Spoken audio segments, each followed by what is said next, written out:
Pushkin. Tesla CEO Elon Musk offering to buy Twitter for $43 billion. Musk has accused the social media platform of limiting free speech and now says... In April of 2022, Elon Musk launched his takeover of Twitter, offering $44 billion for it. Why make that offer? Well, I think it's very important for there to be an inclusive arena for free speech. Yeah. He'd also started talking a lot about something he called the woke mind virus. Musk didn't coin the term, but he popularized it. Musk is a man of many interests and many masks. There's the Batman mask, and then there's the would-be philosopher hat. In making his bid for Twitter, Musk wore both of these. So online he'd troll, complaining that the science fiction on Netflix, for instance, had gotten too woke. But in conversations with serious people, at a TED Talks event in 2022, he'd talk about the stakes of buying Twitter in grander terms. It's important to the function of democracy. It's important to the function of the United States as a free country and many other countries, and to help freedom in the world. Civilizational risk is decreased the more we can increase the trust of Twitter as a public platform. People in the media talk about Twitter all the time, but that's because they're on it. Most other people aren't. In the U.S., only about 1 in 5 American adults even have accounts. And most posting about politics is done by fewer than 10% of users. Twitter isn't, and never was, a town square. Musk, buying it, just put a private platform into different private hands. His purchase went through in October of 2022. Twitter users are waking up to find that little blue bird has flown the coop. Owner Elon Musk changed the iconic bird logo to the letter X. The way Musk talked about X got increasingly grandiose. He claimed, the woke mind virus is either defeated or nothing else matters. A mind virus. As best I can tell, the idea came from Richard Dawkins, evolutionary biologist and prominent atheist, who wrote a tirade in 1991, seemingly because he was furious that one of his ex-wives was sending their 6-year-old daughter to Catholic school. Dawkins considered religion a mind virus. Computers can get viruses, he explained, and so can the human mind. At the very least, Dawkins wrote, the mind is a plausible candidate for infection. But what even is the virus that Musk is so worried about? The woke mind virus is communism rebranded. Sometimes, though, Musk gave a different definition, using the expression woke mind virus for something that had been a truly horrible feature of Twitter and of much public discourse for years. The suppression, especially on the left, of political dissent. You can't question things. Even the questioning is bad. Questioning is good. Here we agree. So I've got some questions. Welcome to X-Man, the Elon Musk origin story. I'm Jill Lepore. I'm a professor at Harvard. I'm a U.S. political historian. And for a long time, I've been studying the relationship between technological and political change. In this series, I've been looking into how Musk is in many ways an invention of science fiction.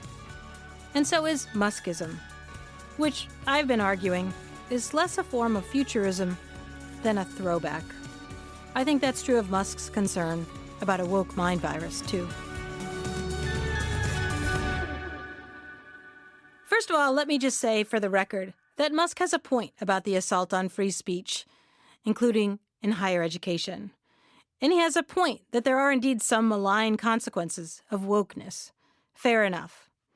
But what I'm interested in is the very idea of a mind virus, where Musk got that language, what he means by it, and what effect it has. Because other people might muse about this kind of thing, but Musk, he spent $44 billion to buy Twitter to kill the virus. This story doesn't really start with Richard Dawkins in the 1990s. It starts in the 1950s. What is it? What's going on? I don't know. A strange neurosis, evidently contagious. In the 1950s, a lot of people were very suddenly very worried about mind control. It's a malignant disease spreading through the whole country. fear of communism, and at the same time, fear of anti-communism in the form of McCarthyism. Both fears are the subject of the 1956 film Invasion of the Body Snatchers, where everyone seems suddenly not quite themselves anymore. Well, what causes it? Worry about what's going on in the world, probably. This actually was a panic of concern to the military in the early years of the Korean War, that American troops seemed to be succumbing to some sort of mysterious techniques. Rebecca Lemov is a historian of science at Harvard, a colleague of mine. She's written a new book, The Instability of Truth, a history of brainwashing, mind control, and hyper-persuasion. Beginning during the Korean War, when the Chinese government, under Chairman Mao, held Americans as prisoners. They were held in prison camps. Initially, these camps were run by the Koreans and later by the Chinese. The troops were subjected to re-education as a sort of experiment to see if it would apply to Westerners. One of the soldiers had brought back his journal in which he'd been forced to confess. Being an evil capitalist? Basically being an evil capitalist or having had a hand in oppression. Or in this case, he was African American. So sometimes they would actually incorporate a racial sort of liberation analysis into it. But at any rate, 91% of the prisoners reported that they were forced to journal. Because part of the re-education is you have to retell the story of your own life? Exactly. Okay. What the U.S. military and then later the press were seeing when these prisoners were returned was something they felt was quite mysterious. They would appear vacant and sort of dissociated and would be quoting communist propaganda, which used that very formulaic language that their families wouldn't recognize. So they seemed to be not themselves. Mm-hmm. And there was evidence that, as a New Yorker reporter later put it, something new in history was happening. And they called in troops of psychiatrists and sociologists and any expert to see if they could break the spell. I mean, it's terrifying. Yeah, it's a terrifying prospect. Yeah, there were also American pilots who gave false confessions to having dropped biological weapons over China, and there were American businessmen who also seemed to be turning up, having been brainwashed. So it was quite terrifying that the communists had something that just was not understood. New York, where American executive Robert Vogler is home with his wife after confinement in a Hungarian communist prison camp for 17 months. So Robert Vogler was an American businessman, an executive who was working in Hungary for IT&T, the International Telegraph and Telephone Company, and he entered the headlines because he was returned after being imprisoned by the secret police. I was shoved into a 6 feet by 9 feet cell, and the cold was unbearable. The worst of it, however, was the endless routine, repeated every 6 minutes, of the steel peephole being opened and clanged shut. He couldn't quite remember what had happened to him. He had been converted to communism initially when he came back. Mm-hmm. Then he sort of decompressed and returned to himself. Later, when he reflected on it, he said, the very body is forced into league against one's personality. The important thing to be learned from my experience is that it can happen to anyone. It can happen to you. Lemov says that the public learned about brainwashing from a writer named Edward Hunter. He actually was quite an experienced OSS agent, Office of Strategic Services, which was the precursor to the CIA, essentially. Mm-hmm.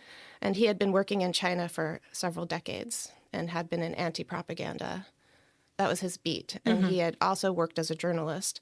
He had an extensive collection of propaganda. So he wrote an article in 1950 announcing that the communists had developed a new super weapon. He called it brainwashing. Mm-hmm.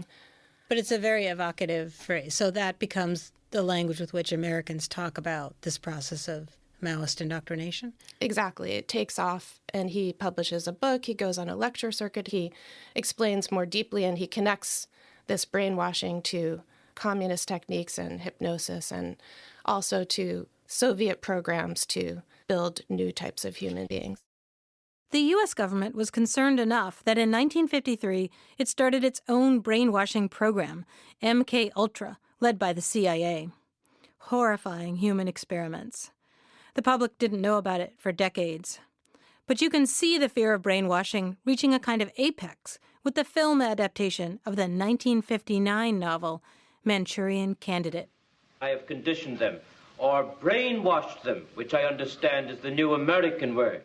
It was as if these men had been made into machines. His brain has not only been washed, as they say, it has been dry cleaned. In the midst of all this, one man in Pretoria, South Africa, was frantic.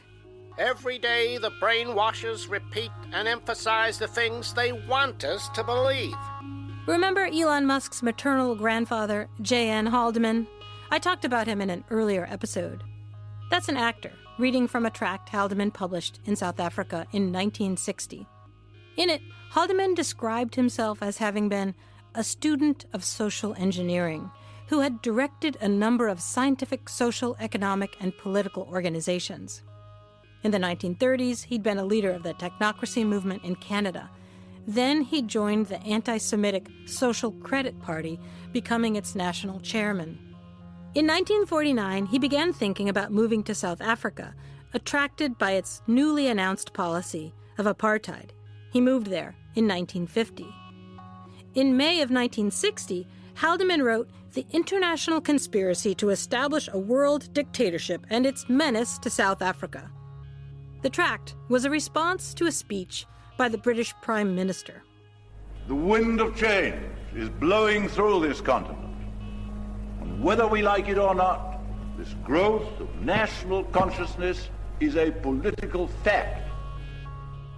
In February 1960, Harold Macmillan, the PM, had addressed the South African Parliament, discountenancing apartheid and urging acceptance of the inevitability of independence.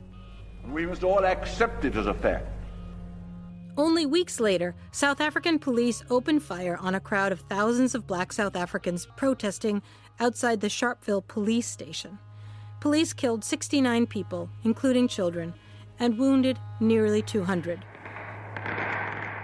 There was a rattle of machine gun and people started running for shelter.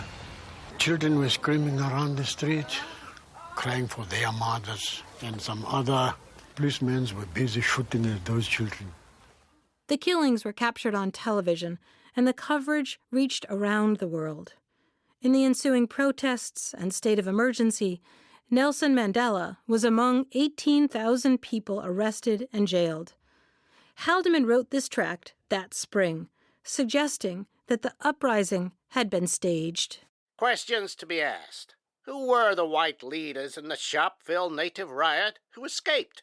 Who were the ones who fired the shots at the police that would guarantee that a major event would take place at that time? What are their connections? He believed apartheid had come under attack due to an international conspiracy spreading dangerous ideas like these. The natives are ill-treated, underpaid, underprivileged. Separate development is wrong. Apartheid is un-Christian. And Haldeman believed that the media itself was doing the brainwashing. Every day, newspapers, magazines, commercial radio newscasters drip this into the conscious and subconscious minds of the public. He pledged to stop the spread of the virus. People who know it is 99% untrue repeat these lies emphatically and emotionally. The facts of history show that the white man has always developed the country he inhabits to the benefit of all concerned. The black people of Africa have been in close contact with civilization from the earliest times, but on their own, built nothing, discovered nothing, not even the wheel. Now, let me state again what I've said before. Elon Musk is not responsible for the ideas or actions of his grandfather, who died when Musk was only 2 years old. I mention him here because he's an excellent illustration of the persistence of fears of mind control. People have become misled on the proven traditional attitudes of what is right and wrong and what is good and bad for themselves and for their country by an intensive psychopolitical warfare, which has been conducted to change people's minds. For everything, Haldeman blamed brainwashing. Psychopolitics is now one of the chief weapons of the internationalists, and it is in this field that they are having so much success and practically no opposition. An intensive mass mind conditioning has been going on for a century. This was being done, he alleged, not only by the media, but also by universities. It is no wonder that so many university professors come out with liberalistic, anti-nationalist statements, although they may be professing Christians and sincerely feel they are patriots. Throughout university courses, to get their degrees, they were subjected to a materialistic indoctrination. While we're at it, it's curious that another of Haldeman's big evils was government waste. Most of this waste is a result of following the tax and debt system of the internationalists. He wanted to set up a finance committee to combat inefficiency. A watchdog financial agency is needed. And he wanted one to combat brainwashing, too. Another watchdog committee must have power to counteract the psychopolitical warfare that is being directed against South Africa. This must be done, or the Finance Committee would soon find they had no public support for their efforts to save the country. People must be warned and become fully aware that when they read the international English language newspapers, these are not really British or American. They are more likely to be psychopolitical organs of Moscow and Wall Street. Haldeman was writing in 1960 just as the public panic about brainwashing was beginning to wind down. After that, people stopped talking about it so much. Rebecca Lemov says the public fear about mind control didn't really start up again until the 1990s, the end of the Cold War, the beginning of the Internet. That's when Richard Dawkins started writing about viruses of the mind, spreading like computer viruses. And then the worry became, those viruses are spreading by computer. Full disclosure, I hate Twitter. I hated it when it was left ear, and I still hate it now that it's right ear. I hate all social media. I've never had an account on any of these things. I think social media is a disaster for democracy, for fairness, for decency, for humanity. On the other hand, Musk's plan for fixing Twitter, it brings to mind the adage that the cure is sometimes worse than the disease. If history is any guide to the fear of mind control, it is the backlash that you have to watch out for. Which brings me to Musk's admiration for the writings of a Canadian marketing professor. The Parasitic Mind is a very good book. I recommend it to everyone. In fact, I did recommend it to everyone. It really does hit the nail on the head with respect to the sort of woke mind virus that is damaging civilization. That's Musk in 2024, talking to the author of The Parasitic Mind, How Infectious Ideas Are Killing Common Sense, a man who's described his book as the mind vaccine against all of the idea pathogens that have been destroying the West. Name of Gad Sad. He's got a big following on X and a YouTube show called The Sad Truth. He was educated in the 1990s, interestingly, in a PhD program. He's an evolutionary behavioral scientist, but he's a professor of marketing. So he basically spent the first 20 or 30 years of his career applying the insights of evolutionary behavioral science, or he would say evolutionary science, to commerce and to marketing. And so basically, how do you best sell, high heels to women when it's best when they're menstruating? Or can you target these particular moments because there's evidence that women are more receptive to certain messages at certain times or things like that. And then he ran into a wall. Here's how Sad tells it in a conversation with Musk last year on X. I first noticed all of these mind viruses in my academic work when I was trying to introduce, evolutionary psychology and evolutionary biology in the business schools. And most of my social science colleagues were so dead set against using biology to explain human phenomena. So that was my original sort of aha moment. We have a problem. I think he had trouble in academia, and this is what caused him to sort of move in the direction he has, is that people were resistant to listening to his ideas. At any moment, he identified sex differences between men and women. if it happened to reflect poorly on women. He said that people were just unwilling to listen to his ideas, especially the smart people who are actually dumb. Yeah, and he's not wrong that there's a tremendous rejection of those ideas without inspection, and that's a common part of academic life. Like, I don't think in terms of diagnosing the closed-mindedness of a lot of academics, you're not wrong about that. Yeah, exactly. So then you could maybe say that because these things are associated with what they would say the far left, it is a form of communism rebranded in the way that I suppose we can both identify moments in academia where it does feel like there's a kind of lockstep. Absolutely. Yeah. I get it. Right. I agree. It's uncomfortable because I think I wouldn't want to just say this is absurd. Where I get off the train, where I leap off that train, is when Musk's argument runs this way. I don't like these ideas. Therefore, these ideas are bad ideas. Therefore, these ideas are mind viruses, and therefore I will kill them in the name of free speech. All of these parasitic ideas originated from, the university ecosystem. The parasitic mind is an argument against a collection of bad ideas spawned on university campuses, what Sad describes as anti-science, anti-reason, and illiberal idea pathogens, including postmodernism, radical feminism, and transgender activism. Musk read the book, loved it, and started tweeting about it. Said it gave him nightmares.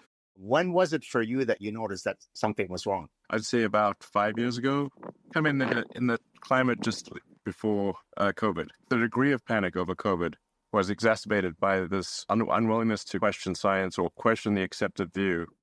In his book, Sad argues that Google, YouTube, Facebook, and Twitter have more global control over us than all other companies combined. He writes, "It is not hyperbole to say that they have more collective power in terms of the information they control than all of the rulers, priests, and politicians in all of history." Hence, Musk is saving civilization.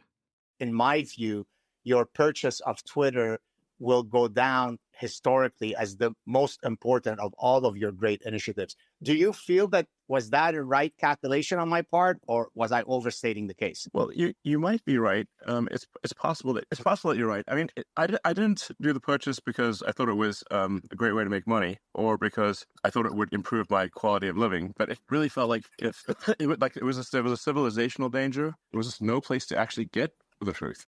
There ought to be some kind of watchdog committee, right? And so Musk bought Twitter to stop the spread of the woke mind virus. Musk by no means shares all of his grandfather's views, and in fact, many of his views are, of course, very different.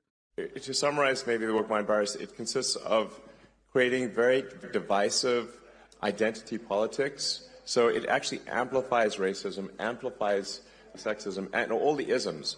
And while claiming to do the opposite, it actually divides people and makes them sort of hate each other, and it makes people hate themselves.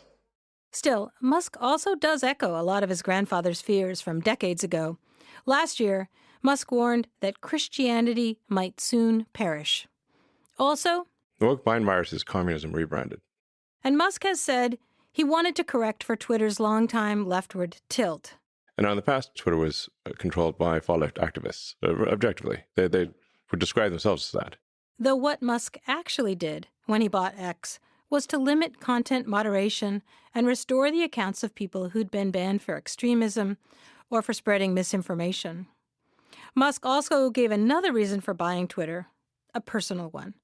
It involves one of his kids, one of J.N. Haldeman's great-grandchildren. Musk spoke with anguish about what he called child mutilation and child sterilization. It happened to one of my older boys, where I was essentially tricked into signing documents for one of my older boys, Xavier. This was before I had really any understanding of what was going on, and we had COVID going on, and so there was a lot of confusion. I was told, Xavier might commit suicide. That was in 2020, the year Musk and Grimes had a son they named X.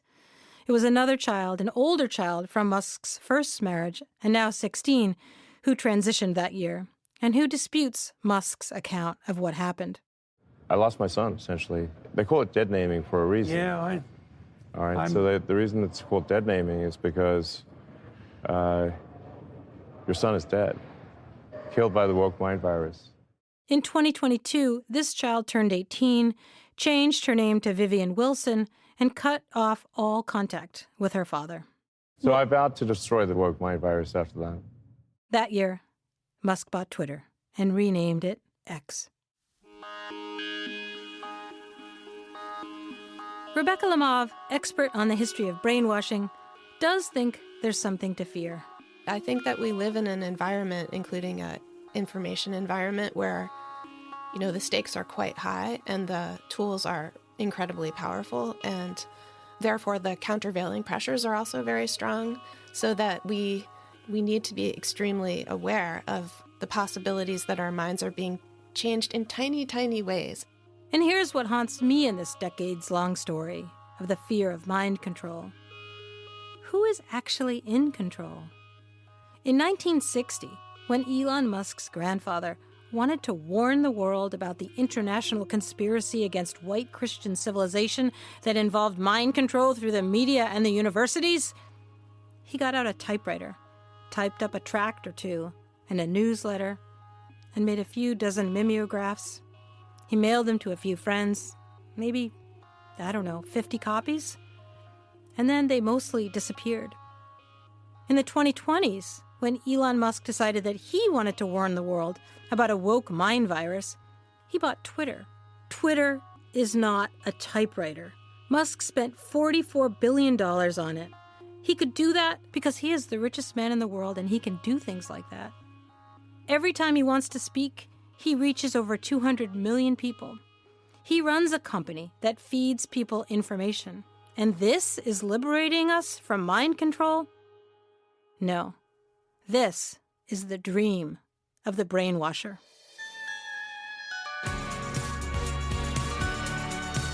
Next time on X-Man, Elon Musk's plan to save humans from being destroyed by artificial intelligence, Muskism, and the AI apocalypse.